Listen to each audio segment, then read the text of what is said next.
Hello again, fans and friends, and welcome to another episode of PD's 4R. My name is PDW2KX, and today I want to talk about the first season of the hit show and Game of Thrones spin-off, A Knight of the Seven Kingdoms. Originally released on January 18th, 2026, the show adapts the first of the Tales of Dunk and Egg novella trilogy, The Hedge Knight, which was released all the way back in 1998. You can imagine my surprise when I learned that one of the most obscure entries into the Game of Thrones universe was the next spin-off to get its own major show, and would somehow have to find a way to live up to both Game of Thrones, when it was good of course, and House of the Dragon, which thankfully is still pretty awesome and hasn't had a bad season yet. I mean, holy shit, HBO couldn't make a Jon Snow sequel series work, but we got Dunk and Egg. And they also cast two relative unknowns to lead the series and live up to the high standards set by Game of Thrones' Golden Age and House of the Dragon's current success. No pressure. Don't fuck it up. But that's actually par for the course. Dunk and Egg have always been the underdogs. For quite a long time now, the Dunk and Egg novellas have occupied a peculiar place in the broader Game of Thrones fandom. I hate to use the term polarizing, but it really does feel like the majority of fans that have read the novellas either love them passionately or hate them fiercely, with very little in between. One of the most common complaints is that the books are just a watered-down PG-13 version of Westeros. To borrow from Westerosi lore, many people consider the Tales of Dunk and Egg to be the bastard children, whereas the core Song of Ice and Fire books are the true-born sons and daughters of series creator George R.R. Martin. The grand, world-spanning game of intrigue, the sweeping game of power and politics and betrayal that shapes the entire world of Game of Thrones, all of that is replaced by a kinda stupid guy that has a good heart and a very smart kid that's also a bit of a spoiled brat. Just telling it like it is. They're a different class of people. They don't fit. Forgive me. I disagree. But that's the point about Dunk and Egg. It's supposed to be a different look at Westeros. You've got literally thousands of pages worth of noble families waging war and trying to amass power. You don't think there's room in the universe of Game of Thrones for a grounded tale about a knight and his squire? You don't think there's room for some comedy in your Game of Thrones adaptation? Everything's gotta be bleak and depressing and all your favorite characters have to die? Are you really that much of a masochist? Because let me tell you, I fucking love those books, and I fucking loved this show. I'm one of those people that is drinking every last drop of the Dunk and Egg Kool-Aid. And this adaptation gave me everything I ever wanted. I adore this fucking show. Without further ado, let's get into what I truly believe will be my favorite television program of 2026, even though we're less than a fourth of the way through the year. As I said before, this show is everything I ever wanted from a TV adaptation of the Dunk and Egg novellas. There's so many amazing things to talk about here. I can and will argue that this is the most book-accurate portrayal of Game of Thrones that we have yet to see. I don't think I'm alone in saying that the costume design and set design and everything is just phenomenal. Both Game of Thrones and House of the Dragon have just never managed to capture the pageantry of the noble houses. The nobility didn't just fight each other in major wars and battles. They were constantly trying to one-up each other and make their families appear to be the richest, the most important, the ones that had access to the most wealth and luxury. It's realistic that Dunk's armor is nothing but plain cold steel, but it's also realistic that the armor of the Kingsguard is a brilliant, dazzling white, while the armor of Aerion Targaryen is so intricate and detailed that you know it must have cost an absolute fortune to make. And that's the point. The armor acts as a visual representation of status. So, of course, the Highborn should have incredibly detailed, even outlandishly expensive armor. Walk, walk, fashion, baby, wicked move, that thing crazy. I'm a peacock! You gotta let me fly! Plus, this show looks like it's capturing a distinct time period and a distinct style in the history of Westeros. It's like when you say medieval fashion, you just think a lot of wool and dirt and grime and maybe some steel plate and jewelry for the nobility. But really, think about eras of fashion in modern times. Think about how different 1960s fashion was compared to the 1950s.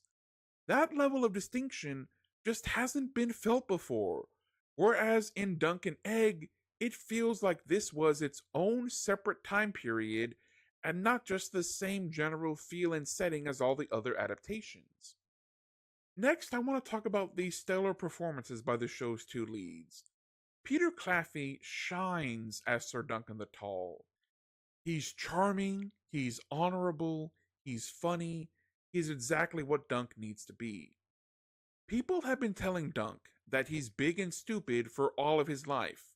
They've been telling him this for so long that he's actually started believing them. But Dunk's not stupid. He's definitely not smart, but he's not stupid. He's a little naive, a little inexperienced, but this man convinced the heir to the Iron Throne to fight on his side. One of the criticisms I hear often is that Duncan spends too much time moping around during season 1. I will admit that there is a lot of scenes where Dunk is sad, but a lot of that is based on where he's at in his personal journey. It's only hinted at in the books, but the show makes it plain and obvious. Dunk is living a lie. Sir Arlen did not knight him before dying, so Dunk is only pretending to be a knight. In the world of Westeros, this is a crime, and it's a serious enough crime that it is punishable by death. Sir Ilyn, bring me his head. Kill him. Kill him now. But that's the most amazing thing about season 1. It manages to capture the soul, by which I mean the central message of the novella, which is the belief that a knight is who you are, not simply a title that is given to you. All Dunk ever wanted to be was a knight, and he compromised his morals to get what he wanted. If you're not a bad person, that type of lie can really eat away at you. Anytime something bad happens to Dunk, that pain is right there, that inner voice that whispers to him, "This happened because you lied." I'd spend a lot of my time moping too if I had to deal with that internal conflict. But Dunk proves to everyone, including himself, that you don't have to be knighted to be a knight. Baelor Targaryen said it best. This man defended the innocent, as every true knight must. In that moment, the full weight of what he's done crashes down on Dunk. Dunk finally understands that the lie itself doesn't matter. What matters is whether or not he is truly a knight in his heart. When Dunk proves he is, it's one of the best moments of the season. I am also thoroughly convinced that Dexter Soul Ansell isn't just a talented prodigy. I believe Dexter was born to play Aegon Targaryen. Dexter Soul Ansell is Egg, plain and simple. Even George R.R. Martin said that he felt like Egg had jumped out of the page and into real life when he met Dexter. I love everything about Dexter's portrayal of Egg, but the highlight for me is how accurately they managed to capture Egg's inner conflict.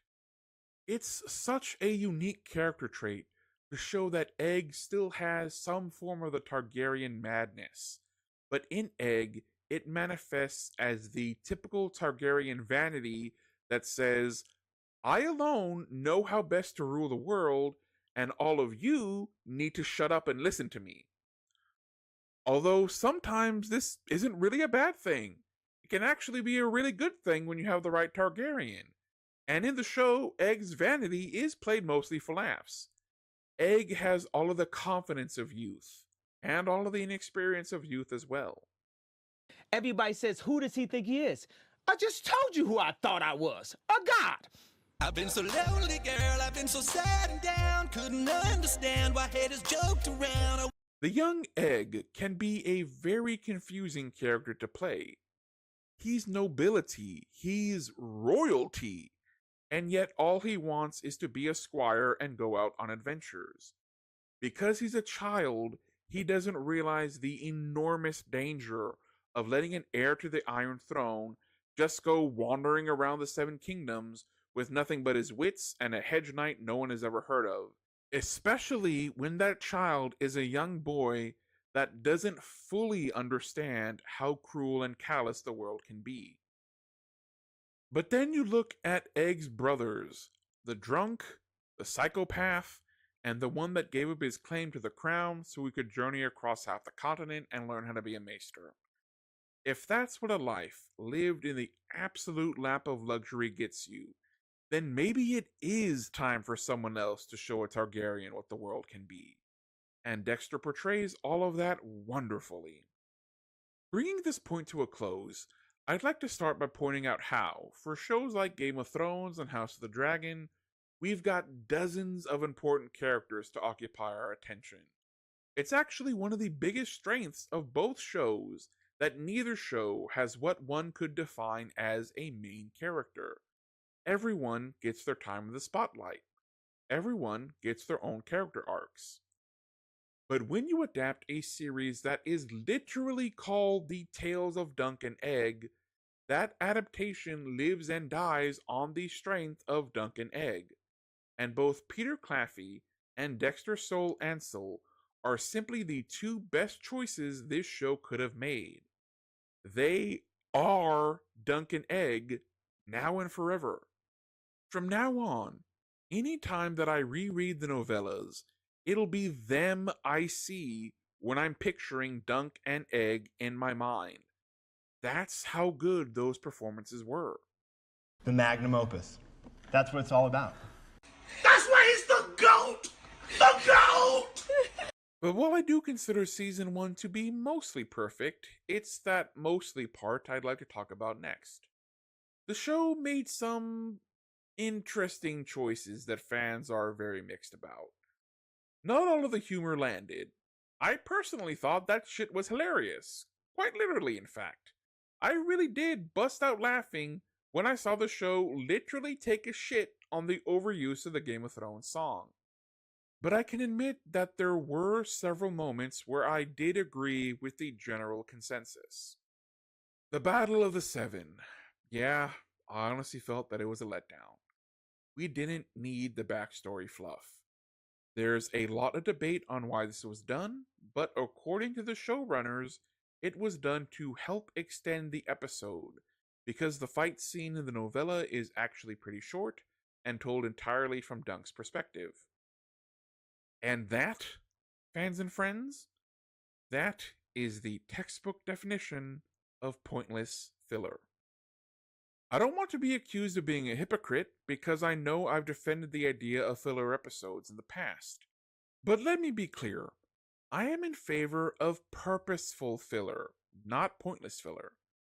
The best filler serves as a mental reset where the stakes are light and we can spend time building to the next event.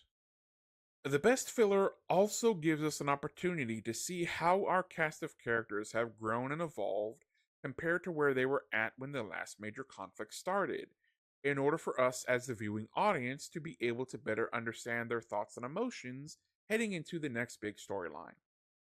But everything we saw in that backstory sequence was stuff we already knew.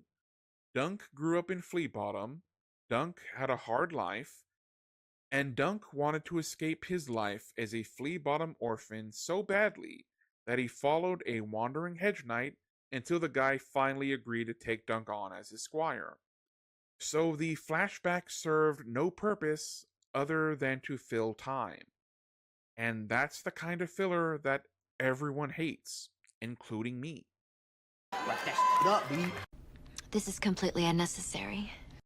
And while I loved the lighting for 99% of this show, the Trial of Seven was yet another Game of Thrones battle scene that was so dark and so foggy that you could barely understand what was going on. Again, with this franchise and not being able to see shit. I am so tired of them doing this. My next major critique for A Knight of the Seven Kingdoms is tough for me to put into words, but I'll certainly do my best. Baelor Targaryen's portrayal in Season 1 was amazing, but it just missed that special something for me. Bertie Carvel did an incredible job, honestly an award-winning job, but Baelor just never felt quite right to me. His death just hit so much harder in the novella. In the show, you have Baelor's son talk about how great a king he could have been, and Maekar says that every little thing that goes wrong from now until the end of time, you'll have at least one person somewhere whisper, Baelor Breakspear wouldn't have allowed this to happen. When Baelor dies in the show, it is definitely a tremendous loss, but it just doesn't have the impact it did in the book. In the show, the death of Baelor is a tragedy. In the books, Baelor's death is perhaps the single most defining moment that puts events into motion that eventually lead to the Game of Thrones saga as we know and love it. At least as it was portrayed in the books, the death of Baelor was a bigger, more world-changing event than the Dance of the Dragons. A civil war that reduces the population of House Targaryen's dragons from resurgent to endangered species isn't when the downfall of House Targaryen goes from probable to assured. It was when Baelor Breakspear, the noblest Targaryen that ever lived, died in combat while defending the honor of an unknown hedge knight. But I just didn't get that in the show. It's really tough for me to say, oh, this character was amazing, but he wasn't the best of all time, so that's a negative that holds the show back. But I never claimed to be unbiased, and Baelor Breakspear has been my favorite Targaryen since I read the first novella so many years ago. He realizes 95% of his potential in the TV show, but it's that last 5% where the magic happens.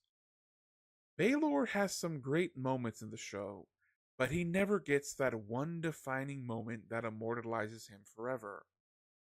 Even when he takes Dunk's side, it's an awesome moment, but I can't call it iconic. It's not Walter White with a minigun. It's not Tony Stark snapping his fingers.